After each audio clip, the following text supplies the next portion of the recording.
because it was like for people.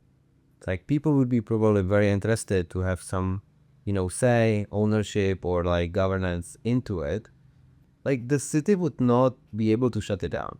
Or in the future, the city is a DAO.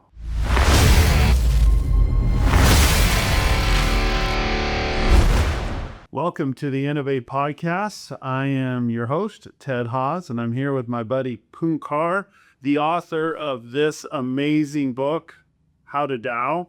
And we're going to talk about decentralization, Web3, DAOs, and how DAOs are this amazing innovation. We're going to talk how we can solve the world's most important challenges with this innovation. That's what we're all about. So, Puncar, introduce yourself. Thank you for having me, Dad. Happy to be here. I'm Puncar. I've been in the Web3 space and DAO space for last 7 years, approximately. But why I came to the space is really like where I grew up. So I grew up in like a family of entrepreneurs, like small medium business, like that, and not just my like immediate family, but also my extended family. Were doing businesses, and like I could see like how like there is not like really fair treatment for the like small businesses versus like big corporations. And I was like, oh, we can solve it. Where was this at? That was in Czech Republic. So I'm born in Czech Republic. At 90s, we just started from like socialism to capitalism. So there was a lot of going on back then. And I was always fascinated by business. And basically fast forward, learning about Bitcoin and the blockchain technology, I was like, that's the new way how we can democratize the access like to capital and just like make it like equal playing field, and maybe also solve some other issues as we go. And that's what got me really passionate about it and really got into like crypto and DAOs, especially because like I think that's the mean to coordinate those efforts. So what type of small business? So my parents are from hospitality business, and then there's various different businesses like manufacturing and other from like extended family. But like I was mostly like spending time with the hospitality business. So we had like a restaurant, but we had also wholesale business. We had coffee shop, gelateria. So really working like with people like that. So they launched these after the fall of the Iron Curtain? Yes, after the fall of the Iron Curtain or the Berlin Wall. So that's 88, right? I remember because that's the year I graduated from high school. I think that's the year That's when it started. Okay. So it did like kind of started. There was also like the Pope back then was from Poland. So basically that kind of supported the movement because now you have like, someone from the basically Eastern Bloc being kind of one of the Western cultures. So Poland kind of initiated, let's say, this like kind of movement, but then also Czech Republic in 89, there was like march on, so there was like a celebration of like for students because like that was like 50 years after, look about it right, after the Second World War. Was more. There was more than 50. No, it was 50. So I think all the kind of different revolution or like, against the Nazis during the Second World War and then against Russians, like at the kind of after the Second World War, because we were kind of like, protected by Russia at that point. And then also the Iron Curtain, like, well, it was all led by students from universities. And it was like in the iteration. So it was like after 50 years from the last on. And that's basically how the Czech Republic got from socialism to capitalism. So your parents, how old are your parents?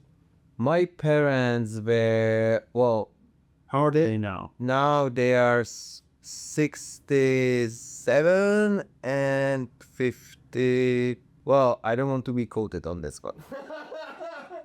So my father is born 1967. And my father was born 1967. Yes. Okay, so he's 3 years older than me. So he's 57 or 58. So 58. And then my mom is born 1958. So she's actually 9 years older than my father. Okay, so they're students themselves when the Iron Curtain falls, basically. No, they were out of the school. Okay, but they're young. They're in their 20s. Because I'm born 1990. Okay. So basically, I'm born like on the. So they didn't have experience trying to run a small business under the old system. No. Okay.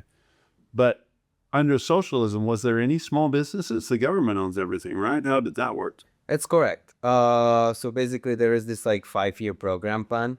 I think they shortened it for 3 years at some point, but like basically the government plans everything, which is like terrible idea because like they don't know what it. They don't. Yeah. Yeah, exactly. They are not on the ground, so they would, sometimes there would be like too many bikes because they just planned having a lot of bicycles, but there would be like no corn because they were like, whoa, we didn't know that we need more corn. So like this issues will be happening all the time. So there is like, something is very scarce, and then some things are just like everywhere because like they did not plan very well. On your bicycles, no corn. Exactly. And however, there have been period of time when you could have a business. So my grandfather used to run a hotel in like a town where I grew up, and between end of the Second World War and 1949, there was like a period where like you could do something, but then it got like very much like everything needs to be government owned. So there was like a period of time where he could have run it. There were Germans coming, like from the western part, like everything was kind of okay. But then Russian tanks came and basically they created the wall and like nobody goes anywhere. So it was changing during those times. Sometimes it was a little loose, but then they tightened it, and then eventually it fell. Yes, so socialism isn't great for entrepreneurship at all. No. But then capitalism comes in, and it seems like, that's better, but... So it was really like a communist country, I would say, but it was also not like, like the theory of communism seems good, but the implementation is usually wrong. So that's just like making a point that like, sometimes like people design good systems, but when they implement them, they like do it the bad way, and then they like centralize power and stuff like that. Capitalism, on the other hand, like so many people got rich during like the transition period, because you have no competition on the market. There is nobody on the market. Now we are capturing the market. Like this is like totally new market. So all those people who were lucky and maybe got abroad before the 90s, had some like study there, actually learned the business, and then came back in 90s, they got super rich because like First mover advantage. well, yeah, and like no competition. Yeah. Like the people who were there and uneducated on business, they didn't know how to do it. Everyone, how basically Czech Republic turned from socialist to capitalist country is like we privatized everything. So every citizen of Czech Republic got like bonds kind of, but they had rights to some companies. So they were like smart people were like, I will give you some money for it, and they were like buying off those, and then basically they start owning the biggest banks, the biggest insurance companies. All these biggest companies were owned by like individuals who were having some capital and basically smart enough to buy out those things from people because they were uneducated. So again, like it was a nice idea to basically like give everyone the ownership. Well, but the implementation was not great, because then, those uneducated people just got kind of scammed. Like they got some money for it, so it was not like total scam, but like, they did not get the value they could have. Yeah, and they're not creating generational wealth now, and then money gets consolidated in the hands of that few, and then you have the house and the have-nots again, and then, okay. So all of this is then, meanwhile, your parents, so it sounds like they're somewhere in the middle, like they're educated enough, but they weren't in the place to become uber wealthy. So they're small business people, Yeah. and it's hard. It's hard, but back then, one thing was easy. Getting loan was like super easy. Okay. So they were like blank checks, basically. Okay. So from the bank, you go to the bank, you need, I don't know, couple $100,000 to open the next restaurant or something. And you have nothing to guarantee with, they would be like, okay, you seems fine. Well, we had then banking crisis a couple years after that, but like, but it was a good thing in a sense for the like early entrepreneurs, because there was like no market. They couldn't really like check like would you be good entrepreneur? Is this market really good? Everything was being created. So it was little loose, I would say.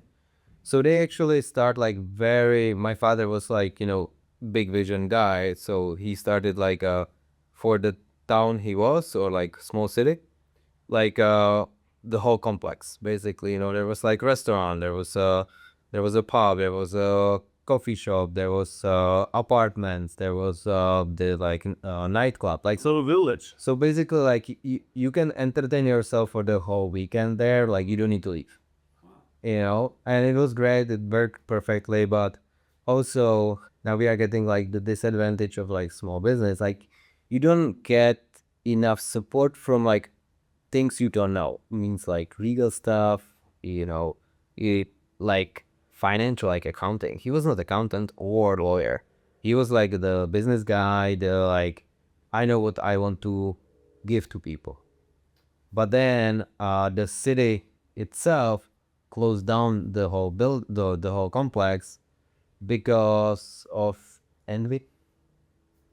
And he didn't have the lawyers on staff to fight back. So we fight back, but we were already closed. You are losing revenue, and you don't have like money just standing somewhere. So we won the lawsuit, but it was already kind of too late. And then someone else kind of stepped in, that like strategic investor, but basically it was just a setup. Is anybody behind the shutdown? So they were probably not behind the shutdown itself, but eventually what happened is the building, the whole complex was owned by the strategic investor, but the loan for to build the complex was still owned by my father.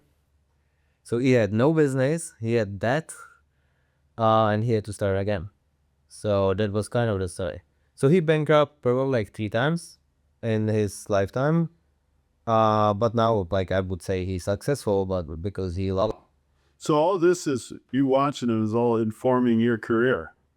Kind of like I'm definitely a little bit more cautious about testing people, or like not trusting people, but like about the other aspects of business. Like if you need to invite investors or you work with some third party, like make sure that like there is like everything on contract and everything, it's like playing out well. But on the other hand, like I see like if you have the vision and if you have the like the guts and like the passion, like you can achieve anything. Yeah. Have you seen the movie The Banker? I don't think so. I'd encourage you to watch it because it's like it's interesting. It's the story of the first two, the first two African Americans to own a bank in the U.S. They bought a bank in L.A.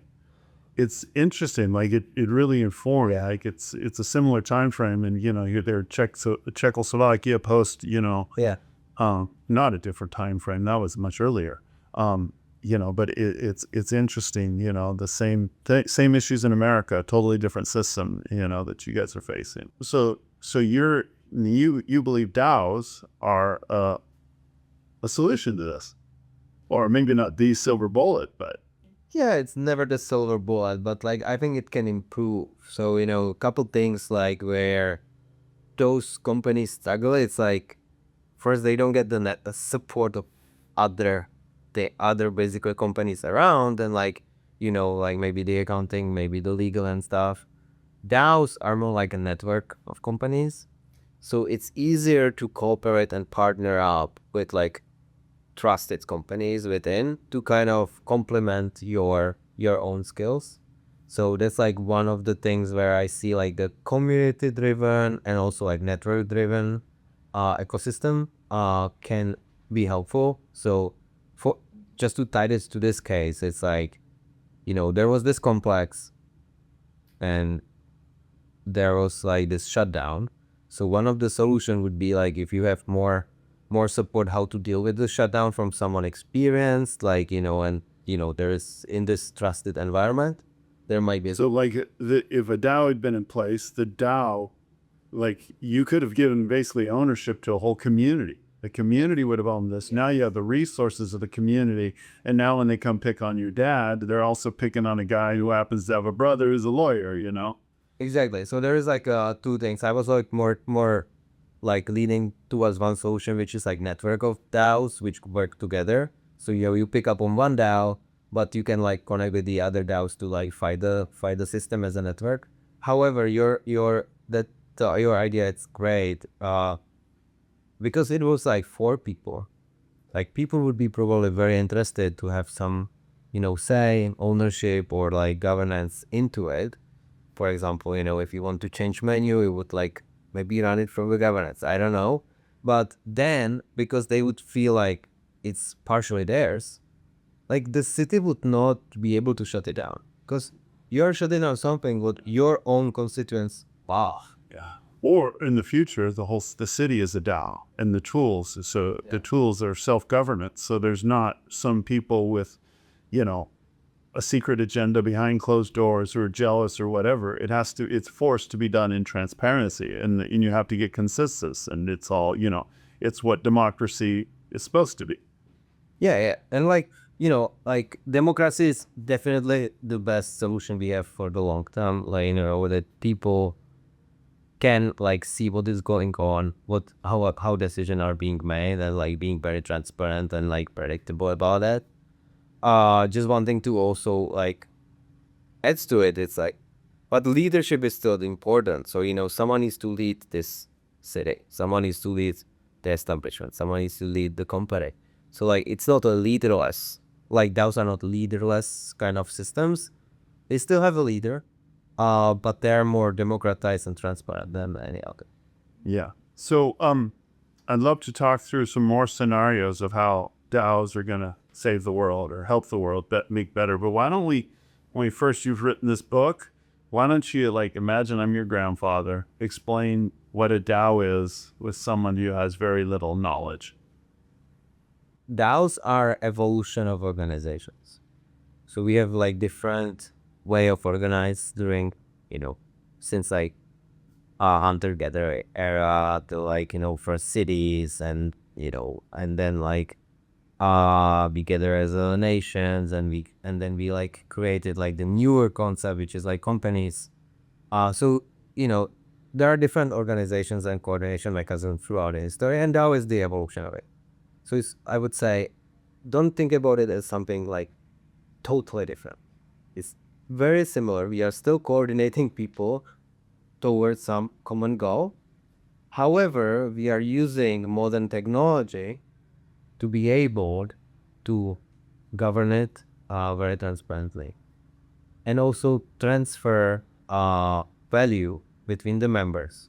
So the value can be captured by the organization and then distributed throughout the organizations based on like predefined models, how you contribute to the success of the organization. So what we are basically creating as a DAO, it's more democratic and transparent way of running an organization using blockchain technology behind. Okay. And a DAO is a decentralized autonomous organization. That's what they say. Okay. But just like all of that, That's what DAO comes from. that's what DAO from. I don't like to use it Okay. because I think we are then narrowing down too much like what DAO is. So we started with this concept, but we broadened it up.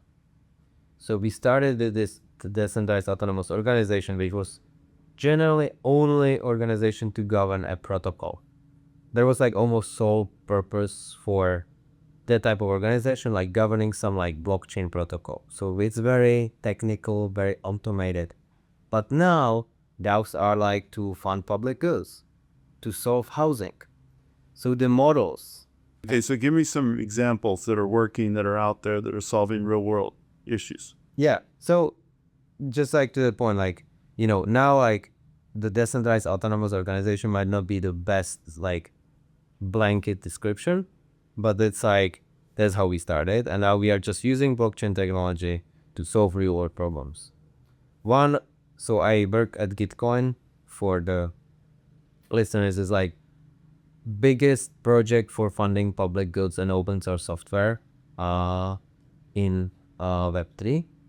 And what they are doing is employing now different allocation mechanisms to fund the best open source software, because they know that the open source software is basically running everything around us, but they don't get enough funding. Okay. So the problem is open source software have issues to get funding, but the value they provide, it's immense because everyone is developing on top of them. So, they are open source software, they build a company, they earn billions of dollars, but they never put the money back into open source software. So there is an issue, disconnect. How Gitcoin is solving it is they run this, grants programs where the open source software can apply and they will fund it based on the community opinion, basically. So the community decides who gets how much funds. So it's very. You apply for a grant and the community votes on it, basically. So they vote, but they vote actually through donation. So to make sure that they have some kind of buy-in into it, like you donate maybe $1 to this project, $2. So you don't need to donate too much because your vote counts, but you need to vote donate something. Okay. And then it's matched from bigger pool of money, which is like the corporate money. So let's say you put $2, I put $1 to one project, and then the other project only I put $1. Because two of us put to the first project, which is like bigger community, they will get $100,000 from the main pool. Because to that project only one person did the commitment, they might get just $20,000. They really look at this like. And who makes the decisions on that? That's a protocol level decision. So it's called quadratic funding, and there is like a formula how it's calculated, but it's basically like two things.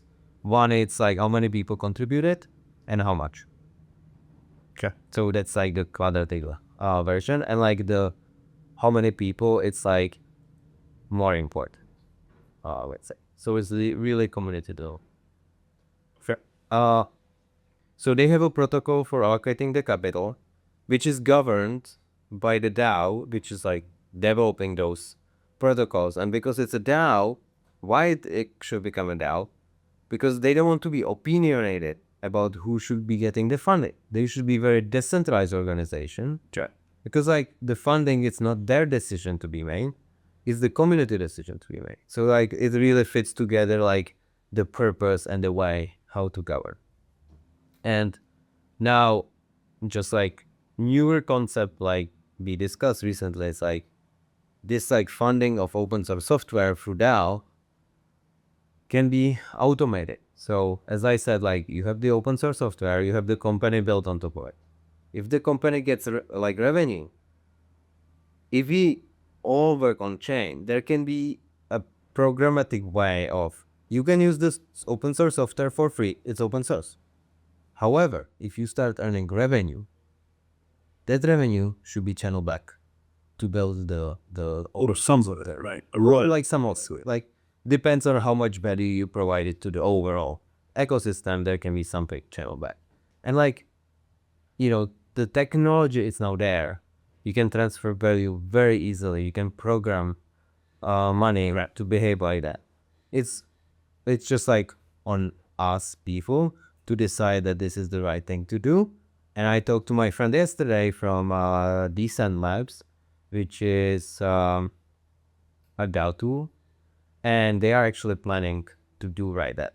They are using open source software for their own tech stack, and they are planning to basically programmatically if they earn revenue, some portion is go directly to the open source. Do you think this would be a solution for like right now? So Gitcoin funds it funds through a decentralized way open source software development.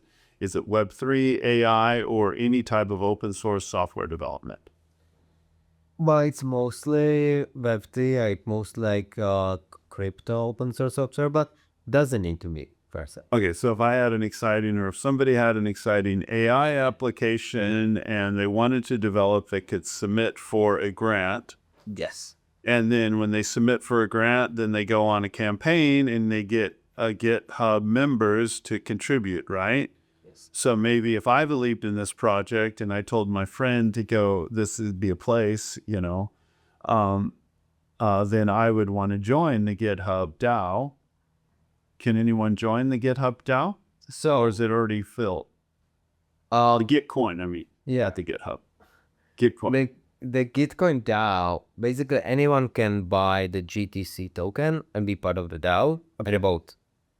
If you want to be part of the governance, there was election for like delegates recently.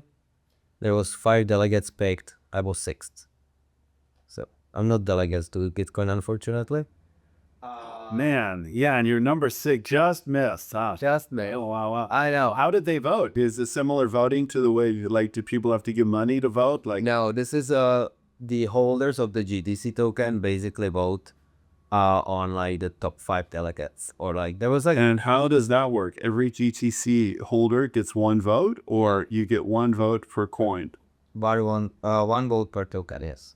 Okay, so that means someone who owns most of the GTC could basically make the decision. Yes, it's liquid democracy. Liquid democracy. Yes. Okay, I've heard that term before. So liquid democracy is basically like, based on those tokens, like it It's like a share where, yeah. can be very fluid. It's like you can have 100,000 votes and I can have 10. But then you transfer me maybe 20,000, then I have more out, and someone else have less. Like, so it's like it's not based on personhood, but really based on like the token ownership. And not just that, but you can also delegate the tokens. So why there was like a delegation or like delegate contest was because Gitcoin decided they want 5 professional delegates, which they will delegate tokens to, I think 1 million tokens each. So they will be kind of making decisions on behalf of the DAO. Not all the decisions, because I think there is the other delegates outside this program have like 20 million tokens. So, there is still not that they are taking over, but they are the supporting crew. Okay, makes a lot of sense. So very interesting. And it's similar to traditional like delegated democracy here, like in the United States. We are voting in like senators and or basically representative. So you are basically giving token to representative because you don't have time to make all the decisions. Yeah. However, that's a one concept for those. But there can be direct democracy as well, and there can be one vote per person as well. In the DAOs, it's really like you need to choose what fits better your purpose. Okay. So in this way, the way that Gitcoin works, this person could apply, and if he got money from Gitcoin, basically the conditions behind that grant are this is open source. Yes. Yeah. Okay. So he could still build a for-profit business, but he's building it upon open source software, right? So the money are for the open source software. Okay. So if he builds on top of it or on the side with different money, he has to get different money for that. So this seeks money specifically to develop the open source. Okay. And then the requirement behind that is then whatever you're building on top of it has to contribute back to the community. Wish, that's not the requirement. It's a wish. So that's the way we like now actively in the industry discussing that this should be a way how to do it. There are so many good projects which are just not earning revenue, or like they have no path to revenue.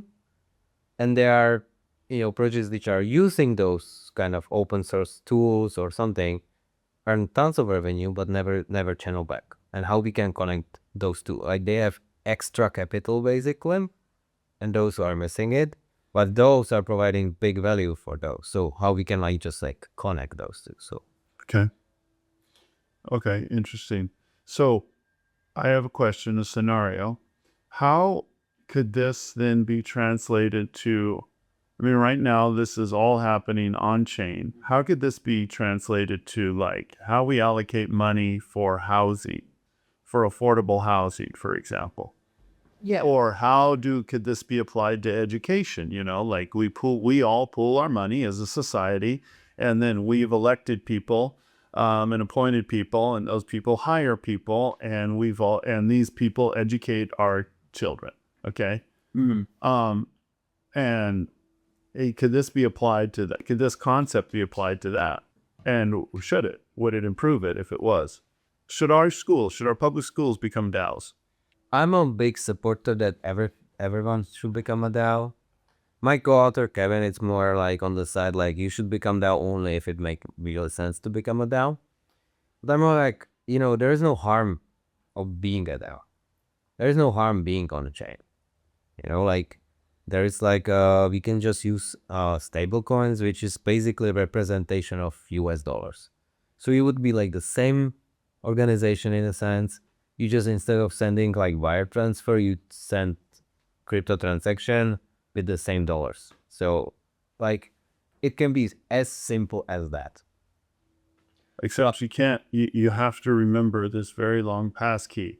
So there's still a barrier to adoption. Well, yes and no. Like there are solutions to this, the passkey or the seed phrase, you are talking about, like that's like the most secure way and most like sovereign way also to do it. Like you own it, you use it, you host it. However, there are like social sign-in kind of keys. There is like now you can basically save your wallet in the like Apple keychain and stuff like that, or like the iCloud service. So like there is like ways like you usually trust those companies. So exactly. So that's like it's not a UX issue. Like you can actually, it's more like on a preference. okay. But to that point, like if public schools should become a DAO, tell me what do you see as the biggest problem for public schools? Oh, I think our educational system is horribly outdated. One, in the U.S., like you have private schools that are some of the best in the world. I have a strong, long-time relationship with a prep school in San Jose called Valley Christian, and they're like one of the best schools in the world. Okay, you have people flying in on their private jets to come tour the school. Okay, you have 7 trees, which literally you can see the campus from. I mean, it's such a metaphor. Valley was built on a hill, and then there you can literally see the campus, and it was one of the worst schools. Now, that's a whole different story. They've adopted that school, and now that school is doing a whole lot better, and there's a lot of, resources exchanged. Yeah.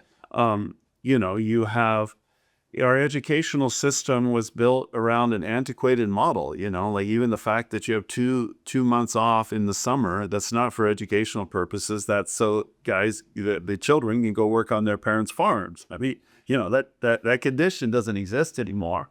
And then you have our schools are on a track to go to college, which is on a track then to get a well-paying job, theoretically. But, now you have the norm of people, not the norm, but it's quite common for people to graduate from a prestigious university, 200,000 plus in student debt with a sexy degree, and they're not able to get employed in their area of expertise. Then you have the educational system, like, that's for some, that was the success case, which I don't know is a success case. But then you have this other pipeline, that people that don't fit into that mold, maybe they have a traumatic background. They have ACEs in their childhood. They grew up in East Oakland, their pathway is entirely different, and they're dropping out of school. And, like one of our nonprofit partners pioneered the first mobile dyslexic screening truck. Okay, so that highlights another issue. Like, if you can't read, and if you're dyslexic and you can't read, you're gonna drop out of school, And if you're not reading in the 4th grade, like by the 8th grade, you're not going to school, and then they can predict your outcome from there. Okay, if you diagnose a child early with dyslexia, there's all these interventions, and you change that trajectory. But those aren't available to the poor. So this is one, pioneering aspect where they're taking it and making this mobile truck available to the poor, this dyslexic training available to the poor in San Francisco. So you asked me, how do I think our public school system, in the midst of that, you also have public schools that are doing great, But generally, the schools that are doing great are the ones that are in zip codes where there's high property values. And then the schools that are underfunded are sucking. And, we're not doing a very good job of educating our children. So I think our public school system is ripe for transformation. And there's lots of things that are wrong with it. So when you were talking about it, I was thinking about, one thing, but then, there's an issue to it. So like now I feel like we talk about the socialism as being centralized, and it's like, it's tough because like if you plan for next 5 years, like, and you don't know the details, like you will probably not plan well. Yeah. Education is centralized system. It's planned from the top. Like these books will be used.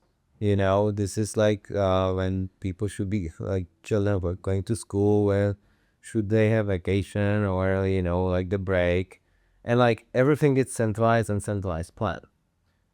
And because it's centralized, it's hard to change, because like if you want to change something for everyone, it's hard.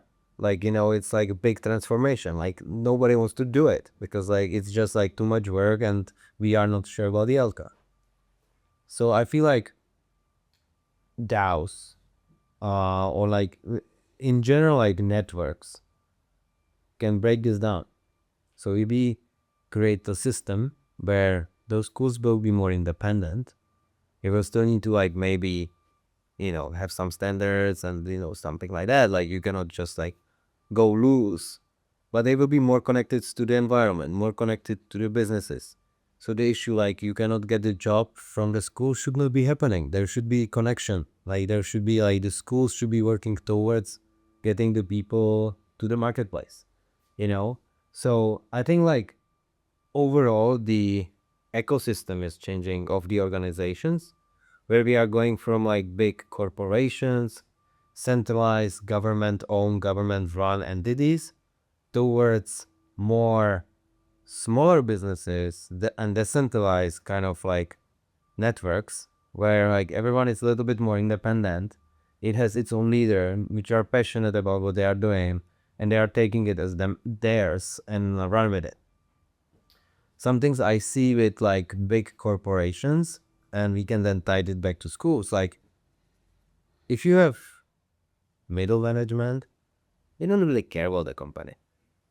Like they get a paycheck and like pretend that like, this project it's really theirs, but it's not. It's like you work for like Microsoft, Google, Facebook, like, and some project there, like you are still like working for Facebook. If Facebook succeeds, then the press release will be Facebook launched this app, not Ted launched that app, even though you were running it or like leading this. Like I think that should change. That needs to change. That like it needs to be more like series of companies, series of projects, interconnected networks, where everyone gets that ownership, not like in the way of like money way, like owning, like like possessing. Well, I think the money is important. Money are important, but I think that the purpose and that like the appreciation that something yours actually like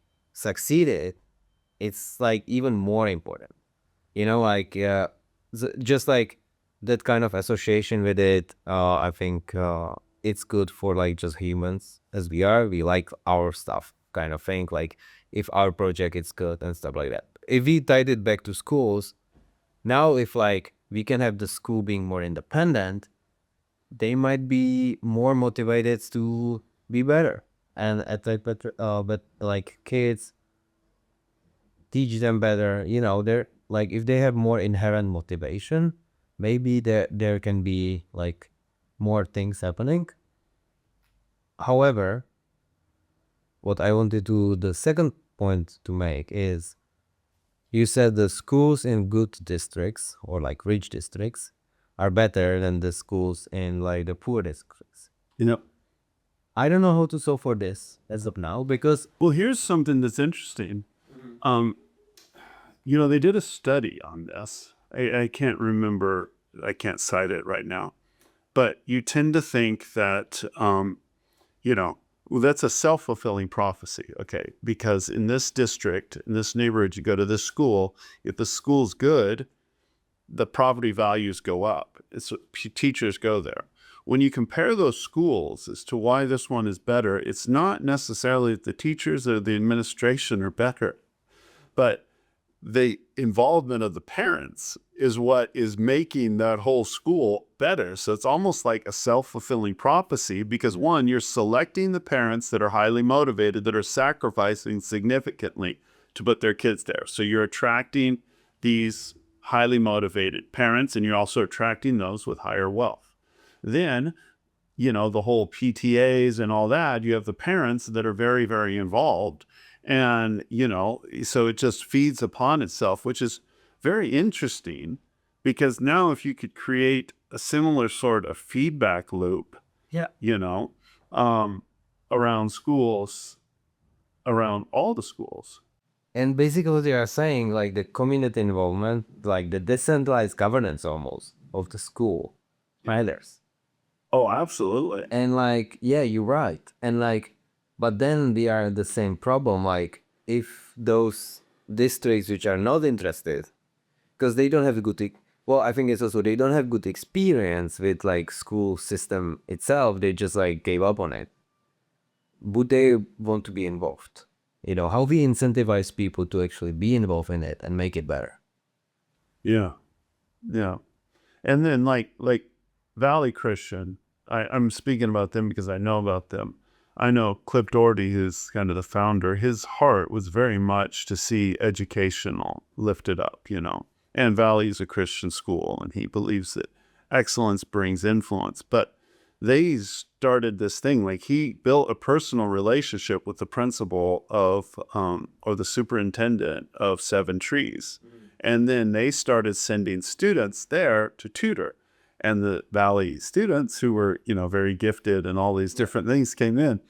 That added a tremendous amount of value. But what they discovered very soon is what they were getting out of giving back added tremendous value to the students and to the families and all that. And they build upon that. And now I know that the test scores and all the indicators in the school that were low increased, which again, it's about, connecting the interests. If you align the interests of the haves with the interests of the have-nots, and we realize we're all part of the same community, and sometimes the have-nots actually are richer in relationships and hope and resilience, and, than the people who have a lot of money, you bring them together, and that's when the magic happens. I agree. And like, someone just need to care, basically, and make this happen. Like connecting people and cultures. I think it's always important because like different perspectives and we can learn from each other. But especially for like kids, like someone needs to connect them. Like they cannot be like, connecting themselves, and we need to set up better system for it. And I don't think we will change US schooling anytime soon through DAOs. But if we, because I feel like this is like higher bar, but like if we show, Could we start with one school though? Could we start with a private school? Could we start with a private school that becomes a DAO? like a private school, particularly a private school that's on the cutting edge of wanting to leverage AI to transform education. So now you can use AI, and they've built this tool that can customize a curriculum around the student. Mm-hmm. So now the teacher, who's never going to know more than the AI, because the AI is really accessing the totality of human knowledge. Okay, the teacher now becomes a tutor, and he tutors the student through this curriculum that's tailored around him, around his learning style and all that, with the clear objective of what you want him to learn, which is tied to the outcome in the end of where he wants to go in his career and all that. It seems like maybe we could build that also as a DAO that's owned by the community, owned by the students, owned by the parents. I think that makes sense, especially you said like at the beginning, like, the good schools are because of the involvement of parents. So now we will empower them even more with like they can kind of buy into the school. They can like make decisions, there will be like proposals and really work with the school on how to be better. So yeah, I think that would be a great idea. So what projects are you most excited about right now? What DAO projects are you most excited about? You have your book, you have your cohort that's coming out. You can talk about that. Yeah. So the book is out there. You can find it at howtodao.xyz. Howtodao.xyz. And what I'm most excited about is the kind of innovation and intersection probably of DAOs, crypto, and AI. Because like now the technologies are converging because it's different layers. Like, AI is different layer than like the blockchain. The blockchain is the infrastructure where the coordination happens, but the AI, it's the like superpower on top of it to make like all the tasks or like, give you all the data and stuff like that. And I think there is like a great intersection where the AI, especially like individual AI agents, can actually be on chain and like work very autonomously. Because like one of the problems were like how we can fund autonomously and accountably as well. So autonomous, I think more people are interested in AI being accountable than they are about it being autonomous. yeah, like maybe like more. I mean, autonomous people think it's Skynet, not news. Exactly. Like, I'm like thinking like, like the innovation would happen on the autonomous part, but like we need to make sure that it's doing good. Well, that's why it should be on chain, because now it's accountable. It's accountable to the whole transparency, to the whole community, Yeah. So there are like two things to it. Like the autonomous part is like it can be basically funded through crypto and exchange value and basically generating revenue because they doesn't need bank account, doesn't need to have company behind, basically like a person who as a treasury system. So it's like it can be way more autonomous. The accountability part is yes. However, it can be also kind of like a DAO. So we are the stakeholders. It does its own thing, but if we see that it's doing something we don't like, we can shut it down. So we basically have the power of governance to govern the AI. And the AI cannot get around it, because they're like... It's all in the chain. It's built into it. That's how it's locked into this contract, which is, me and Ted have the keys. The AI does not. I certainly like that better than AI being owned by, corporations that are making decisions behind closed doors for their best interests and then, manipulating the users for their short-term attention span and destroying their mental health. I like that better than our current system. So. No, I agree. Like decentralized AI, I think it's like one of the things like definitely to look into. How basically we can be more involved with AI, but also like it's more like it's not owned by the corporations, which are incentivized to get as much attention as they can, and more attention they get if you actually get passionate and angry about something, and then they dig deeper into it, and then like people become extremists in various ways because the algorithm just let them. Yeah, we built a whole ecosystem, whole system to incentivize and reward extremism and to reward anger and shouting and division, all the things that we know are bad for a society. We decided to build a great technological infrastructure to incentivize those things. Well, and like, it's probably worse on social media than it's in television, but like, I recommend not to watch either. Yeah. So, what's how can people get involved? They can go to howtodao. What'd you say? XYZ. XYZ. You have a cohort coming up? Yes. So how to DAO XYZ. Signed copy. My copy. My signature. How to DAO XYZ. You can find the book in different versions: audiobook, Kindle, physical book, for people in the United States. And then March 18, we are starting a new cohort, which is a 5-week cohort. So altogether it's 6 weeks, but we have 1 week gap where you learn more hands-on on the DAO. So we actually create the DAO as a part of the course.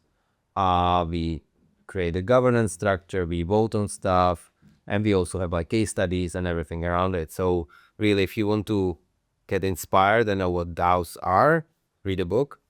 If you want to really try it, come to the course. And the course, actually, how we structure it, it's like you pay for the course, but you also give money to the DAO, which you control. So we basically force you to start the DAO with your own money.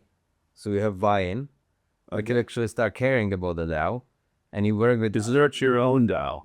You start with a cohort of students. Usually it's over DAO. Cohort. So the cohort is a DAO. It's a DAO with money in it. So there is like some stake in it. And then you, as a cohort, you can decide what's the use case for your DAO. You want to invest into something. You want to build something. You can use the money in the treasury for whatever you want, basically. It's your money. You govern them. And after the cohort, you can take the money out of the DAO, or you can continue as a cohort or subset with the project further. So we want to like really have like very hands-on, very practical way of like using a DAO. So it's not just theory, this is very much practice.